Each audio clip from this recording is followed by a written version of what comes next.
Hello guys! Ayan, so mayroon ako dito dalawang bag. So malalaking bag po ito. Ito yung isa. Ayan. Naka-plastic pa. And ito po yung isa. Galing po ito sa friend ni Madam na binigay po sa akin. So, dati po siyang artista and then ngayon nag-asawa na. So, artista pa rin naman siya pero medyo naglaylo na. So, actually pang ilang beses na ito na binigay sa akin. So, ito yung pinaka-latest na bigay sa akin guys. Ayan. So, ang laman nito is puro damit. Ayan. Hindi naman ako nagsusuot ng mga bestida. So, sana po ito mapupunta. So, hindi ko alam kung anong laman nito. At sarado pa siya guys. Tingnan natin na. Oh, wow. So, isa siyang dress yata ito. Ayan. So, ito yung isa. Alisin natin sa hanger. Ayan. So, ayan guys. May foam pa dito. Oh. Ang ganda.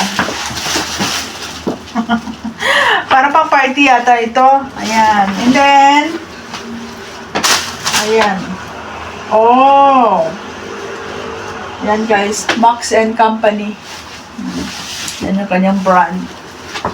Ayan guys. Parang pang ano siya, pang formal.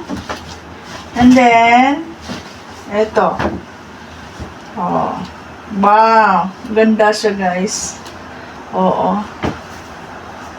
Ayan. Pwede ito pang ano, pang winter. Pang ano, malamig. Okay. Pwede siya. And then, ito din. Oh. Ayan guys.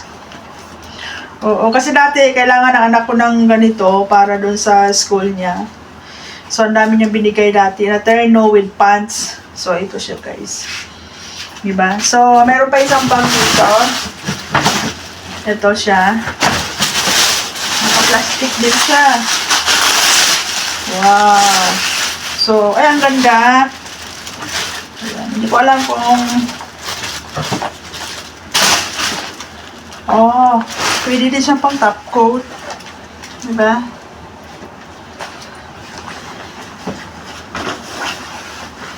Parang ano pang formal.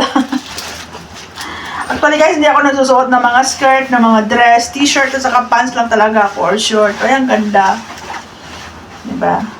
Pero parang mong formal naman yata ito. Parang hindi ko kaya risuotin. Ayan. And then, meron pang isa dito. Ay, ganun din. Ayan.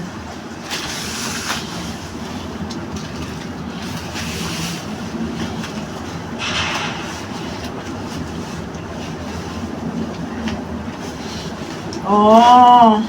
Pang ano siya guys? Parang pang office, no? Pang formal. Puro ganito yung laman. And this one, oh, ito din pang formal din ito guys. And this one, oh, ganun din. Di ba? And then, meron dito, blouse yata ito. Ito pants. Oh, yan, may terno siya. Oh. Yan. Terno yata ito, parang pang office. Ito. Long sleeve. Yan. Ito pants din, terno din nung ano, terno din siya, parang pang office. Parang pang formal. Yan. Hindi naman ako nagsusuot na ganito guys. Jeans lang talaga ako, jeans. And, eto din. Diba? Mga ginagamit nila ito sa mga shooting, sa mga pelikula nila. Diba? Ayan. So, yung iba dyan may tag pa. Iba isang beses lang nila ginamit. Ayan. Ito parang okay ito.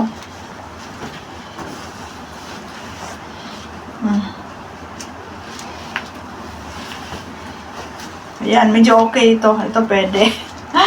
Diba? Ano na magagawin ko dito? Pag nagdi-day off ka, ganito yung suot mo. Ayan. Okay din naman, no? Yan. So, ayan guys, dalawang bag. Dalawang bag yung natin dito. Diba? So, ang dami. Ayan. So, ipapadala ko ito sa Pilipinas kasi anak ko ang makagamit nito. Diba?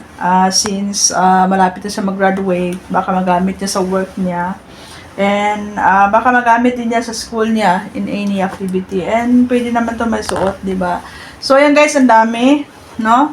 So, ipabox na naman natin yan pag meron na tayong budget. So, thank you so much. Ayan, palagi po ako binibigyan yan.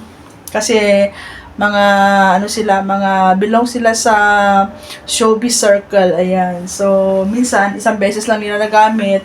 Diba? Yung iba yung mga tag pa, binibigay nila dito. Sabi ay, kung hindi ko magagamit, pwede ko ibigay sa mga friends ko. Ayan. So, yun na natin. No, ipapadala natin sa Pilipinas. So, thank you so much sa love and generosity sa mga friends ni Madam. Yan lang yung maganda kasi pati mga friends ni Madam ay nagbibigay po sa akin. Ayan. So, very thankful tayo, very grateful tayo na mababait yung mga circle of friends ni Madam. Ayan. So, thank you so much for watching. Bye-bye!